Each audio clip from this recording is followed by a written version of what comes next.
জাতীয় দলের নির্বাচক প্যানেল থেকে পদত্যাগ করেছেন আব্দুর রাজ্জাক। আসন্ন বিসিবি নির্বাচনে অংশ নিতে শনিবার মনোনয়ন ফরম সংগ্রহ করেছেন তিনি। এর আগে সকালে বিসিবিতে পদত্যাগপত্র জমা দেন সাবেক এই স্পিনার। বিসিবির একটি সূত্র গণমাধ্যমকে বিষয়টি নিশ্চিত করেছে। গত 4 বছর ধরে বাংলাদেশ জাতীয় দলের নির্বাচকের দায়িত্ব পালন করে আসছিলেন আব্দুর রাজ্জাক। ক্যাটাগরি এ অর্থাৎ জেলা এবং বিভাগীয় ক্রীড়া সংস্থা থেকে বিসিবির পরিচালক পদে নির্বাচনের মনোনয়ন কিনেছেন রাজ্জাক। এই ক্যাটাগরিতে ভোটার হওয়ার কথা ছিল 71 জন। তবে নরসিংদী জেলা ক্রীড়া সংস্থা থেকে কোনো কাউন্সিলর মনোনয়ন না দেওয়ায় এই ক্যাটাগরিতে ভোটার এখন 70 জন।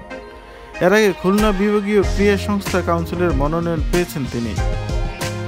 গঠনতন্ত্র অনুযায়ী পরিচালনা পরিষদের নির্বাচন মূলত 3টি ক্যাটাগরিতে অনুষ্ঠিত হয়ে থাকে।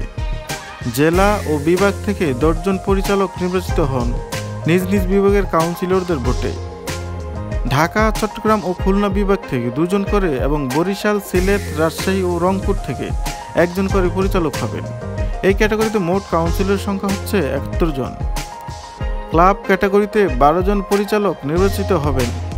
এই ক্যাটাগরিতে থাকা 76 জন কাউন্সিলরের ভোটে বিভিন্ন বিশ্ববিদ্যালয় ও সংস্থা নিয়ে গঠিত তৃতীয় ক্যাটাগরির 45 জন কাউন্সিলরের ভোটে পরিচালক হবে 1 জন। এছাড়া এনএসসি থেকে মনোনীত হবেন 2 জন পরিচালক।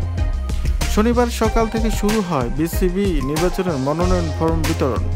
বিকেল 5টা পর্যন্ত চলে এই ফরম বিতরণ।